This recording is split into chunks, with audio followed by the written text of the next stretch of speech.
Hello everyone, my name is TA from QS Solutions. We are currently based in Vietnam to support partners and customers in APAC region. So we are Microsoft partners, of course, obviously. That's why we're here. But we are more likely, solutions development partners instead of ISV or LSP. We do have many solutions and services to offer, but currently we are running a global campaign together with Microsoft, where we will be providing cybersecurity assessments to Microsoft customers, then give our consultations based on the findings. Let's discuss more on that in my next slides. As you can see, these are the countries that my team is covering in Asia Pacific, including Middle East region. So now let's talk about cybersecurity. Before we move on to the assessment, first of all, of course, as a very first step, you have to convince your customer to do this assessment.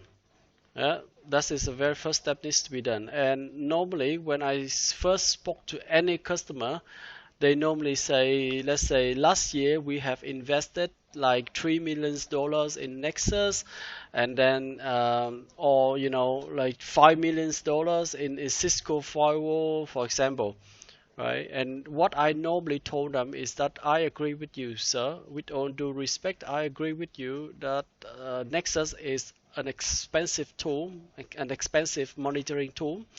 It's a great one. Even Cisco is a great tool, okay?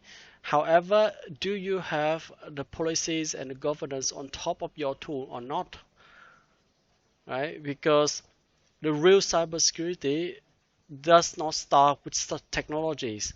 Right? Technology is just one piece of the picture, which is the smallest piece of the picture. Well, everyone, when they talk about cybersecurity, they always talk about technologies, this, technology, that. However, they need to understand that everything has to start with policies. Well, let me give you an example, a very simple example, right? Like the policies state that do not use Dropbox in your organizations, right? Do not use Dropbox. And then for the human part, which is very, very important, nowadays we have the terms called human firewall, right? Every single one in your organizations could lead to malware attacks or data leak issues or whatever. Human firewall. So the next step is to train your staff, convince them to not use Dropbox. First of all, it's not a suspicious tool, but it's for personal use, and they could accidentally have a data leak with using Dropbox. If they use the Dropbox for like someone from your company could upload the company data to their personal Dropbox and then accidentally share it in public for easily access, that could happen. Okay, and then for the IT team, that's where we have to discuss on what technologies that could help the IT team to control these policies.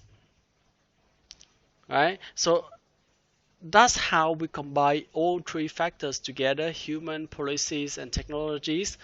Together, we have cybersecurity.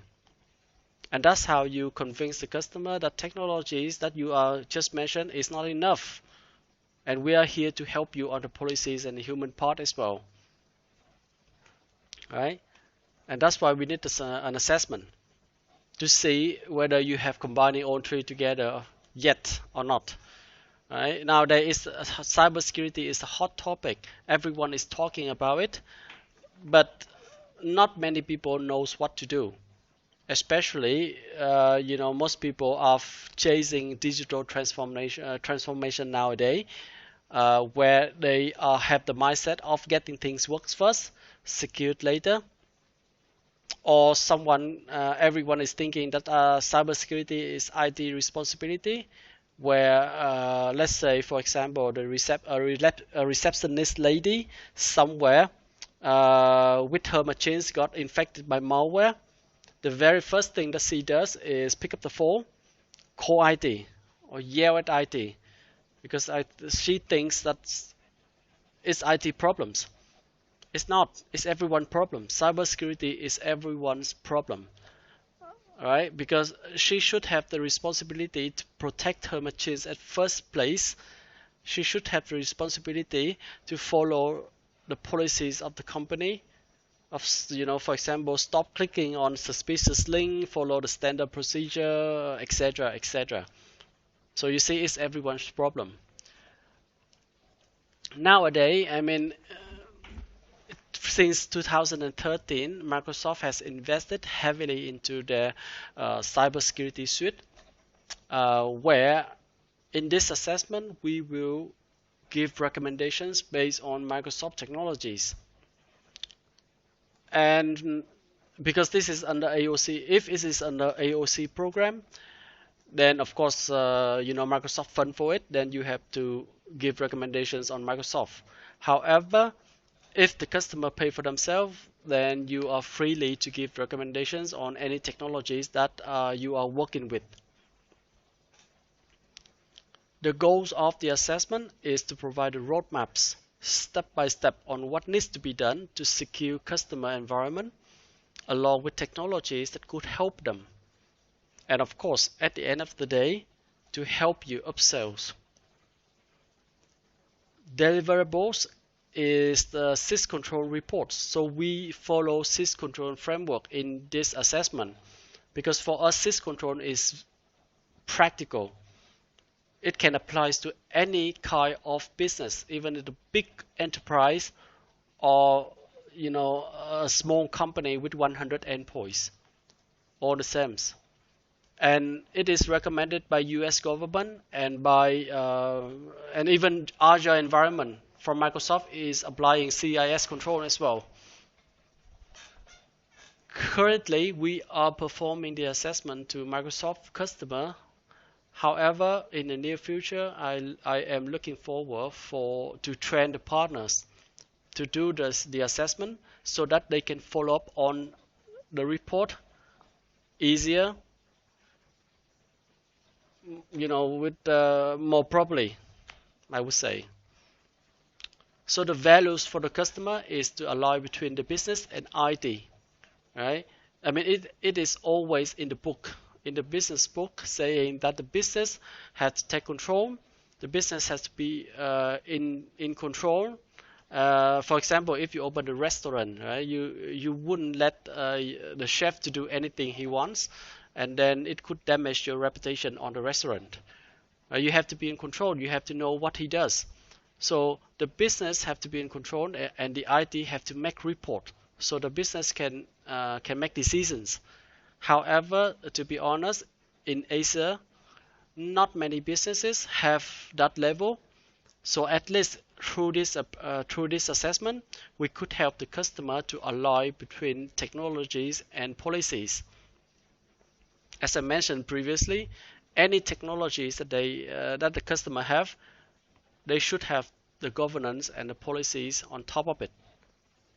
Optimizations, of course, you don't want to give the customer the feeling that we are here just to push them to buy anything, and they will be very suspicious of your proposal, right? So in here we tell them that if they already have what they did, then we will check for the policies for them, and then we move on to the next recommendations. So the report, I will quickly show you the report. So this is the sample report where after the assessment, my security consultants will conduct this report for the customer. And on first thing first, we explain in the report how we do things. We follow syscontrols. For us, syscontrols is more like a checklist of what needs to be checked. Right? So for example, how's the malware defense going? Ticks. How's the network segmentations going? Ticks. How's the data protections going? Ticks. So there are 26 controls on cybersecurity. And we give the customer the average score and the maturity rating. And this average score is for you to strategically plan your sales with your customers. Right? So for example, in 2020, currently they are at 1.6. At the end of 2020, you can help them to get to 2.3 or 2.5 where they should be. Right? And because for the normal business, it should land somewhere between 2 and 3. Level 4 is, for government, for intelligence, even for banking. This is where business and IT have to be perfectly synced, as I mentioned. At least alignment between technologies and policies could help them to reach between 2 and 3 and even 3. Right? And we use this report to explain to the customer, to plan with the customer. I come back to section number 2 later. In number 3, this is where we explain to the customer what are the 6 controls and their current score based on each controls. So look into this score. I would say anything below 2, you have to do something about it. And these are the recommendations for you based on the score. Okay. And then in section number 4, this is where we prove to the customer why we gave them those scores. Now back to my previous example on the technologies and policies alignment, right? So one of my customer, before we did the assessment, the customer were very confident in SysControl control number 1 because they have Intune. As you know, Intune is a device management tool which is very good. Right, very good. It could help you control the mobile devices and everything. However, after the assessment, we gave the customer 1.5.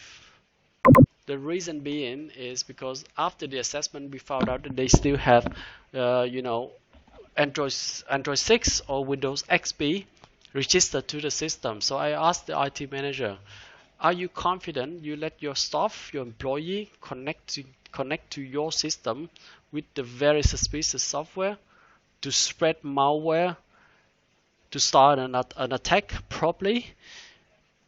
Or even if you let your staff or your employees to handle data with a suspicious device. Now this proves that you have the technologies, but you don't have the compliance policies on top of your tool. So in this case, your tool is not helping with cybersecurity at all. Right? And so on and so forth. Now this is how we give recommendations. Always give recommendations on the management level, on the controls level. This is the meaning of CIS control. Right? So for example, in SIS2, it's about the controller software access, where we most of the time find a lot of suspicious software within the environment, but we don't tell in this report where are the machines, or specifically what machines that have the suspicious software. Of course, the customer or you can access to the CSAT portal to look for more details on those informations. But in the report, because we don't give recommendations on the endpoint level, but we give recommendations on the control level, on the management level. Right? So for example, to fix the problem completely, you could control the AD accounts. You don't let anyone install anything. If they need to install anything, they have to strictly go through IT department, which of course will consume a lot of resources and time for your IT department. The easy way is that you could have SCCM, App Locker, and then Windows Defender ATB with the AI engine to detect the suspicious software, and then control what software can be installed and what software cannot be installed in your environment. And that will fix the problem completely for you. And that's how we give recommendations. Always look at cybersecurity as a big picture. And that's how we could convince the customer to follow up on the recommendations. And we have been very successful so far, to be honest. Now let's get back to section number 2 over here. Now this is where we summary what needs to be done. Down here are technical details, technical analysis that we do. Up here are the summary of what needs to be done, mostly for the management, for the non-IT personnel. right? So for example, those people don't really need to know about the technical details or whatever. They just need to know what should we need to do. Okay, so these two pages are what you need to do, along with what technologies that could help you.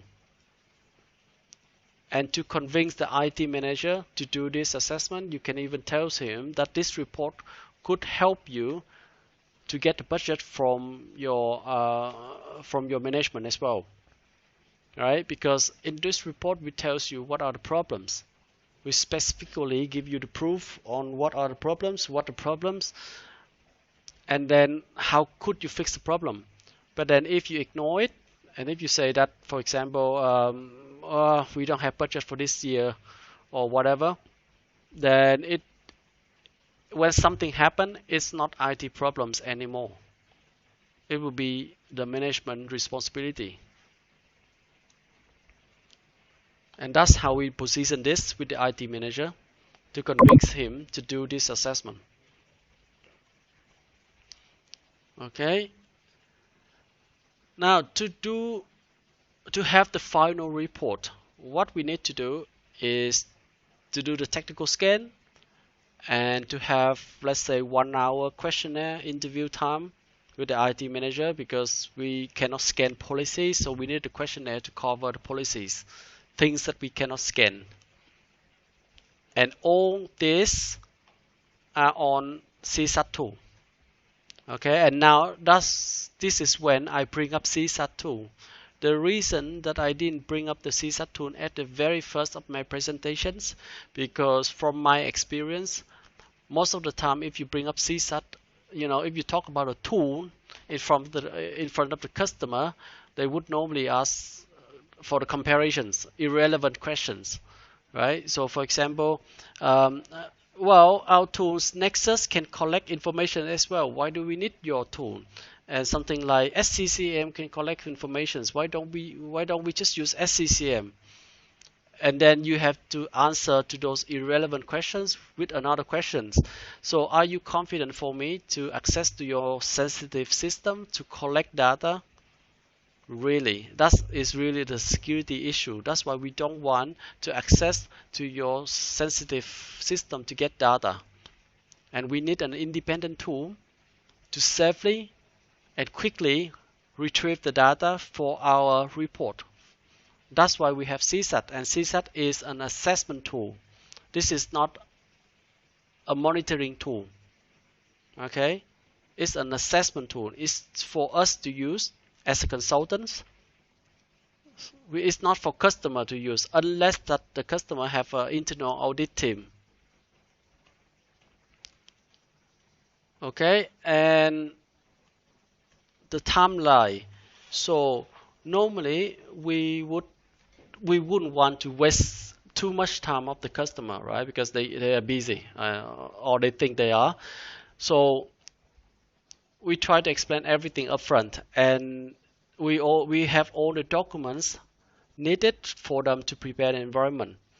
If they could help us prepare their environment before the assessment, then on the assessment date, it could only take 2 hours, 3 hours, 4 hours maximum, and that's it. Okay, and then after that, we get the data, we get the screenshot of to prove our point, and then we can do the report within 4 or 5 days for ourselves, because we need to send the report to Europe for review. For you as a partner, it could even be quicker. Now let's talk about how to scan with CSAT. Okay, so first of all, CSAT is an assessment tool. It scans all the endpoints. It scans Office 365, SharePoint and Intune, AD and AAD, and in the new versions 1.6, we can even scan Linux now. And we only need to install the tool on one of the VM, one of the server, and scan the rest of the environment.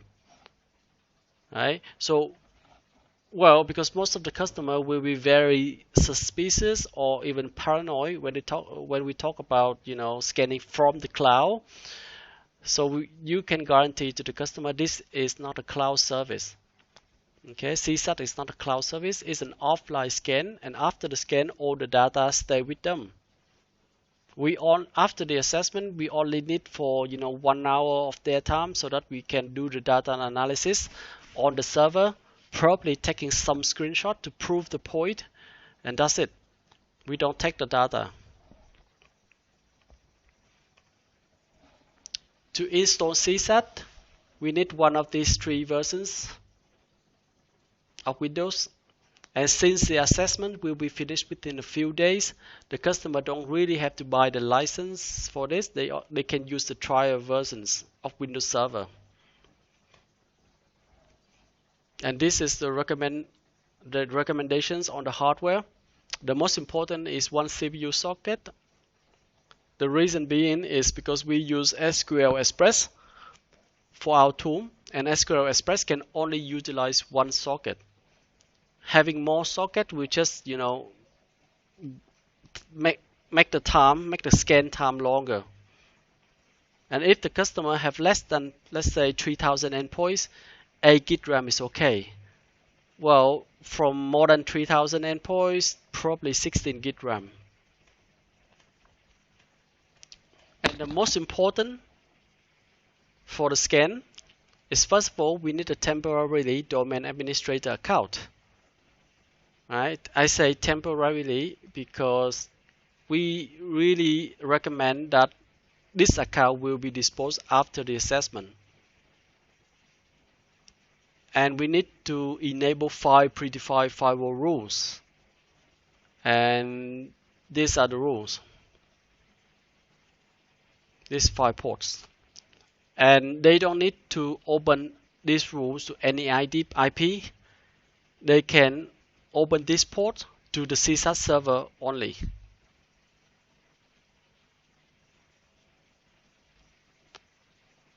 And we also have the document for the customer to set up the Office 365 tenants so that we can scan the Office 365 and SharePoint.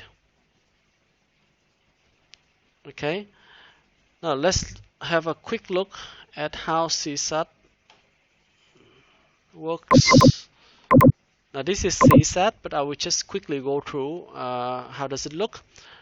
Okay, so this is CSAT, and of course you need to set up the AD scan, put in the AD and the temporarily domain administrator account, and then put in your cloud informations on the tenants, the tenant that the customer create for us, and then put in the PII informations, and this can be in any language. It doesn't have to be in English. SNMP for scanning the network devices. And then after that, you need to define the parameter for the scan. Right? So for example, if the customer have multiple offices in multiple cities, then they can have multiple groups here.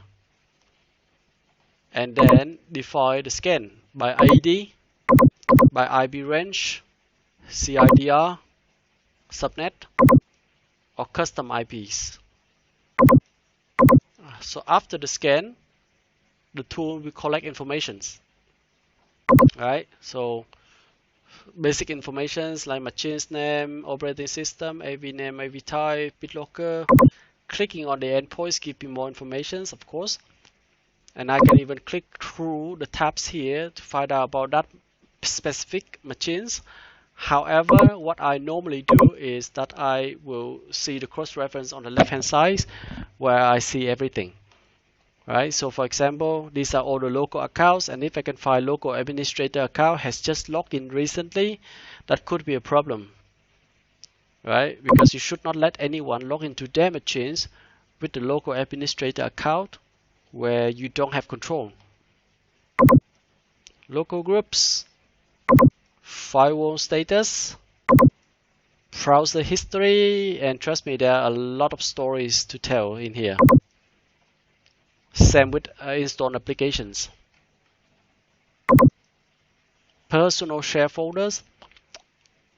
If I can find a personal share folders in here, it could be a problem as well, because you are letting your people to share data freely from their laptop without you controlling it. There should be a dedicated system for file sharing, such as SharePoint, or at least a dedicated share server. Missing updates, the most important from my experience. Registry machines, advanced features, which I will skip for now. Unless that if you have more questions, feel free to contact me. We look at account management,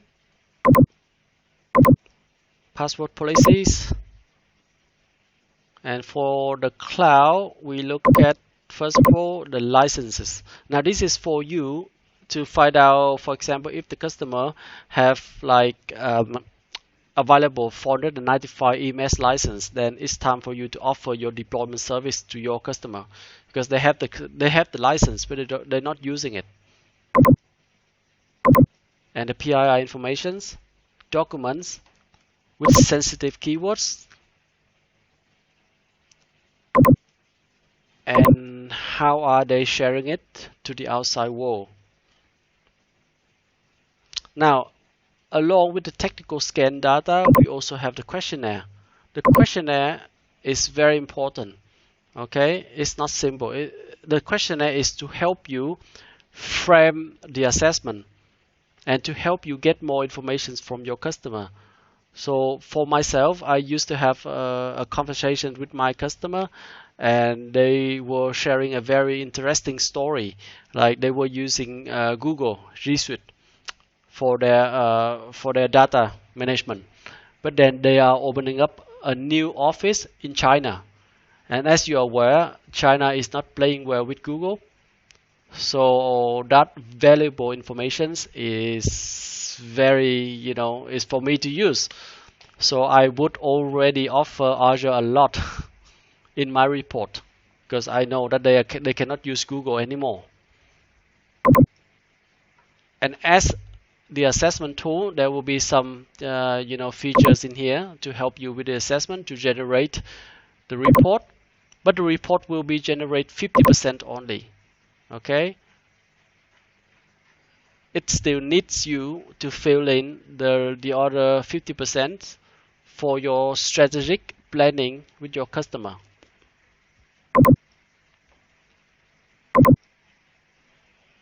Okay, now finally, to explain to the customer how this all works technically, right? So that you can explain this to them. CSAT is not a cloud service, and once we initiate the scan, CSAT will send the agents to the endpoints. And each agent is only 5 meg. And maximum of a time, CSAT will send 30 agents. Right? So this is, as I mentioned, CSAT is a monitoring tool. So it does not need ongoing bandwidth to connect to the endpoints like other tools. It only sends the data to the agents once, and then once the agents are on the endpoints, through WMI protocols, through Windows API, the agents collect informations.